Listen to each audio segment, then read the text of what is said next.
Assalamualaikum warahmatullahi wabarakatuh. Waalaikumsalam warahmatullahi wabarakatuh. Terima kasih ibu-ibu atas waktunya. Kali ini kita jumpa lagi dalam sesi FTS tentang bagaimana mengidentifikasikan ide usaha. Nah, ibu-ibu yang ada di sini sudah ada yang memiliki usaha belum? Sudah. Oh, sudah, Bu. Usahanya apa, Bu?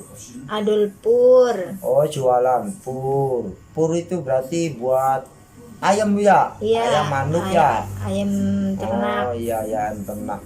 Nah, ibu bisa muncul ide untuk jualan pur awalnya gimana, Bu? Oh, bisa gitu? Ya awalnya sening daerah kene kudurung ana wong adul pur. Jadi ning daerah ibu nggak ada yang jualan pur gitu? Iya, langka. Jadi karena nggak ada jualan pur sehingga ibu berpikir bahwa bagus gitu, Bu, ya, kalau jualan kayaknya laku. Iya, atau gimana, laku, Bu? laku. Iya. Nah, kan ibu kan tadinya kan jualan pur tuh awalnya idenya. Nah, untuk merealisasikan jualan pur itu apa yang dilakukan ibu? Ketika ibu ingin jualan pur tuh, ibu tuh mau ngelakuin apa aja? Ya ngumpulkan modal, utang-utang. Jadi ngumpulkan modal dengan kon, Bu. Terus minjem. Iya, utang. Oh, terus apa lagi, Bu? Ada lainnya, Bu? Bulati toko-toko sing grosir. Oh, toko si murah ya, Bu, ya. Berarti Murah-murah. berarti untuk biar untungnya ada gitu, Bu, ya. Iya. Oh iya ya. Jadi gini, Bu, usaha sekecil apapun ketika dilakukan dengan matang dan dengan bisa dibilang dengan hal-hal yang semangat, itu akan menjadi usaha yang baik. Ya mungkin ibu awalnya sekarang kecil, belum tentu kan ke depan bisa jadi besar dan bisa jadi satu-satunya grosir yang ada di wilayah ibu. Nah itu kan ibu usaha jualan pur lah. Saya pengen tahu, Bu, kalau untuk wilayah ibu, kondisi alam atau lingkungan di sekitar ibu kayaknya ada nggak yang bisa dijadikan sebagai usaha gitu, Bu, ide usaha, Bu? Anak, misalnya gedang, kan bisa jadi gorengan, jualan gorengan. Jadi anak, Bu, selain pisang ada nggak, Bu, yang lainnya, Bu? Anak, misalnya gawe geblok. Tapi jadi maksudnya gini, Bu, kenapa saya nanya ada nggak potensi usaha di wilayah sekitar ibu? Karena gini, kadangkala kita itu lupa, kita mencari ide usaha kemana-mana, A, B, C, D, dan lain sebagainya. Padahal di sekitar ibu itu banyak sekali potensi yang bisa dijadikan usaha. Salah satunya kalau ibu bilang udah kayak pisang. Nah, itu kan pisang itu kan bisa dijadikan berbagai macam, Bu, ya, baik kalau untuk model dijual ke pasar atau ibu untuk di ke tetangga, dan itu kan bisa dibuat untuk goreng pisang, bisa untuk bikin kolak pisang, bisa juga bikin abon pisang dan lain sebagainya. Nah, maksud saya gitu, Bu. Jadi ketika berbicara usaha sebenarnya kita nggak perlu berbicara tentang modalnya dari mana, bagaimana kita bisa merealisasikan usaha tersebut sehingga bisa berjalan. Dan ide-ide itu kadangkala yang bisa dibilang agak jauh, Bu, padahal di sekitar ibu itu banyak gitu ide-ide usaha yang bisa dijadikan oleh ibu-ibu yang ada di sini di sekitar ibu sendiri, dan itu bisa dijadikan usaha kecil-kecilan maupun usaha nanti ke depan bisa berjalan baik sehingga usaha itu menjadi besar. Nah, dari beberapa usaha itu saya pengen tahu dulu ya, Bu, ya, untuk apa sih hasil-hasil alam tentang ada di sekitar ibu itu, Bu. Nah, itu kan perlu didukung dengan keterampilan. Nah, misalkan gini, ibu itu kan kalau kata ibu kan ada pisang ya di wilayah ibu. Iya.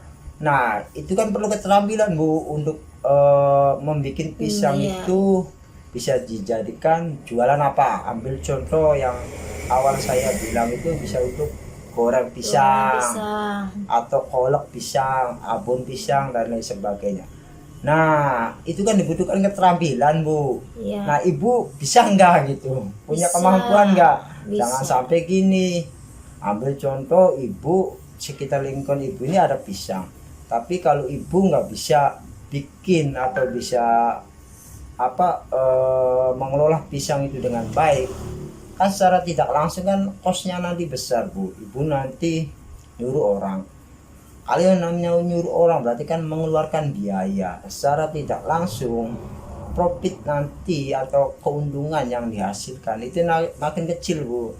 Tapi kalau ibu sendiri punya keterampilan, bisa dikelola sendiri dengan baik, secara tidak langsung profit nanti yang dihasilkan itu kan semakin tinggi, karena ibu secara tidak langsung memotong kos. Jadi dalam artian gini, memotong ongkos anggaran, karena ibu nggak perlu menyuruh orang untuk membayar bikin goreng pisangnya, karena ibunya bisa sih.